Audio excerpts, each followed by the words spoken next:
Alors, bien voilà, je pense qu'on a brossé vraiment, on a fait un tour d'horizon en tout cas de tout ce que la forêt peut amener comme question, de tous les débats qui auront lieu ici dans les prochains mois. Je pense qu'on a été le plus exhaustif possible.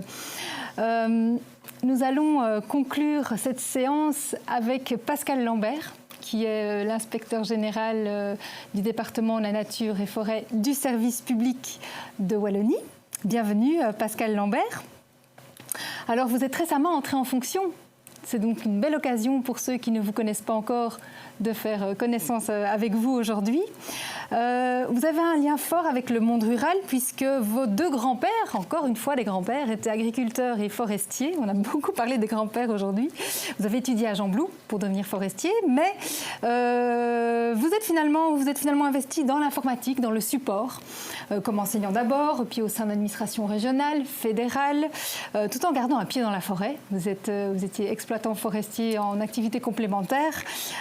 Et la forêt est aussi pour vous un lieu de ressourcement très important. Donc, Monsieur Lambert, j'avais envie de vous poser une première question. C'est un aspect qu'on n'a pas encore abordé durant cet après-midi, c'est la dimension symbolique de la forêt. La forêt évoque toutes sortes d'images ambivalentes depuis toujours. Oui, effectivement.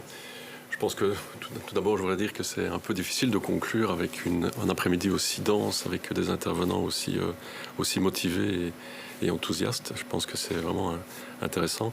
Oui, je voulais dire effectivement que la forêt a toujours eu une image un peu ambivalente, puisque la forêt enchantée, la forêt hantée, la forêt merveilleuse, la forêt aussi dangereuse.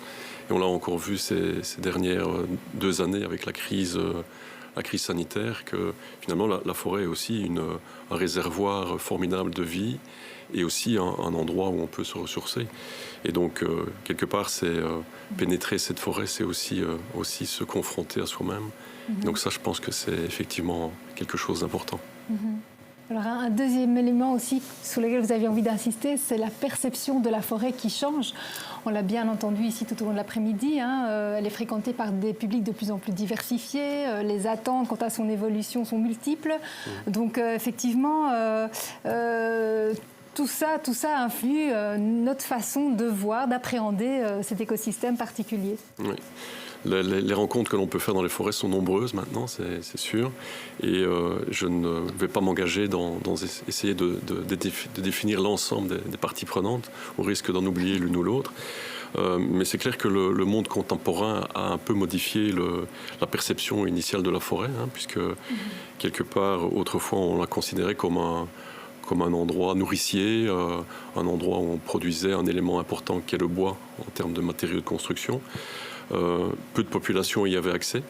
Aujourd'hui, les citadins qui sont souvent très éloignés du monde rural veulent aussi bénéficier des bienfaits de la forêt, du monde forestier, et dans toutes ses facettes, dans toutes ses fonctionnalités. Donc c'est vraiment maintenant une multitude de parties prenantes qui ont effectivement revendiqué les bienfaits de la forêt. Des parties prenantes aux intérêts parfois divergents. Tout à fait. Or, on sait que les questions forestières, elles sont complexes. Il va falloir faire preuve d'ouverture, de dialogue, d'écoute pour pouvoir se retrouver autour de nos désaccords. Oui, tout à fait. En fait, la forêt suscite plus que jamais une multitude de points de vue parfois contradictoires, voire contraires. Et donc, je pense que gestionnaires et usagers vont devoir apprendre à la cohabitation, la compréhension mutuelle de leurs besoins pour pouvoir aller plus loin. Donc cela demande beaucoup de dialogue, de l'ouverture, de la participation, des structures collaboratives, parce que par rapport aux assises, c'est aussi ça qui est important. Et le contexte actuel est plutôt à la défensive. On est plutôt dans un contexte où chacun se regarde un peu en chien de faïence. Donc c'est vraiment l'enjeu, c'est de pouvoir se relier autour de nos différences et pouvoir les exprimer, pouvoir les partager. C'est pour construire vraiment cette forêt de demain, cette forêt résiliente que tout le monde parle, dont tout le monde parle. Alors les constats sont unanimes, il va falloir augmenter la résilience de nos forêts. ça implique peut-être de commencer par la considérer comme une entité à part entière? Oui, je pense effectivement que les signaux d'alarme sont nombreux. Hein.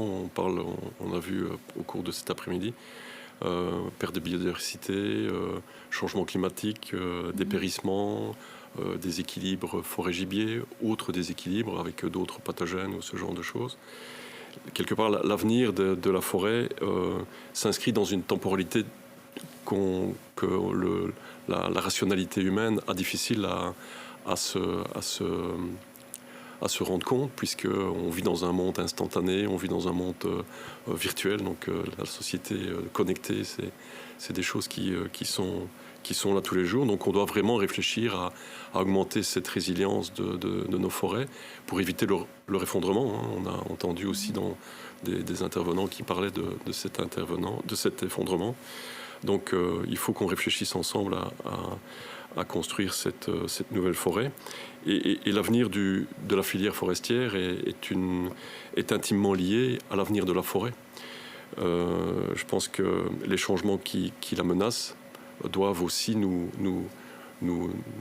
faire aller dans une plus grande conscience, dans une plus grande adaptation de nos méthodes sylvicoles, quelque part on va un peu bouger nos zones de confort, et donc surtout l'envisager la forêt comme une entité à part entière et non comme une ressource dans un point de vue très anthropocentré. On peut utiliser l'image de cette part de gâteau, et avec tous ces enfants qui essayent d'avoir sa part, je pense qu'il faut qu'on sorte de ce modèle, sinon on va se retrouver sans gâteau à se partager, et ça sera vraiment le plus négatif en fait. Alors, le constat est terrible, en même temps il y a quelque chose de très enthousiasmant, je trouve, à essayer justement de trouver des solutions communes, de dépasser les intérêts individuels et d'essayer vraiment de créer cette vision commune de la forêt qu'on souhaite. Il y a quelque chose de très enthousiasmant là derrière. Alors, on l'a dit plusieurs fois ici, on en est au lancement. Cet après-midi a été une manière d'élargir la réflexion, de poser les bases des discussions qui suivront. Il y a un processus participatif qui va être mis en place dans les prochains mois en vue de l'adoption du programme forestier régional.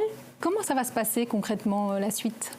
Et donc effectivement, construire ensemble la forêt de demain, c'est l'enjeu des assises de la forêt. Et en pratique, la suite, c'est un processus de concertation qui va durer 6 mois. Un prestataire spécialisé va être désigné, prestataire spécialisé dans tout ce qui est intelligence collective. Donc il va être désigné pour nous aider à aller plus loin dans ce processus. Et donc le processus est ouvert à toutes les parties prenantes. Donc si c'est un appel qu'on peut mettre en ligne maintenant, c'est que si vous êtes un représentant d'une partie prenante, enregistrez-vous dès maintenant sur le site des assises qui devrait apparaître à l'écran pour l'instant. Donc vous avez jusqu'au 15 mars pour le faire. Donc c'est maintenant, allez-y, venez nombreux. L'objectif est bien de se doter d'une stratégie forestière wallonne, un peu comme une instance de la stratégie forestière européenne dont on a parlé en début d'après-midi. C'est ça. Alors, on n'a malheureusement pas pu inviter tout le monde ici en une après-midi. C'était déjà très dense, très riche. Mais il est évident que toutes les personnes qui n'ont pas pu s'exprimer aujourd'hui sont plus que les bienvenus durant ce processus qui s'ouvre à tous, évidemment. C'est important de faire passer ce message. Et puis, Monsieur Lambert aussi, ceux qui veulent revoir les assises de cet après-midi, la séance de cet après-midi, pourront la visionner sur le site, le même site que vous venez de citer, assisesdelaforêt.wallonie.be. Je pense que ce sera en ligne à partir de la mi-février. Et alors, n'oubliez pas non plus d'aller découvrir des capsules vidéo qui ont été tournées avec l'ensemble des orateurs qui étaient présents cet après-midi, une manière de creuser un peu plus chaque thématique. Donc, tout ça sera également mis en ligne sur le site des Assises. N'hésitez pas à partager et à voir et revoir ces interventions plus que passionnantes. Et bien voilà, je pense qu'on va conclure ici. Un grand merci à tous pour votre présence, pour votre attention. Soyez au rendez-vous dans les prochains mois et bonne fin de journée à tous.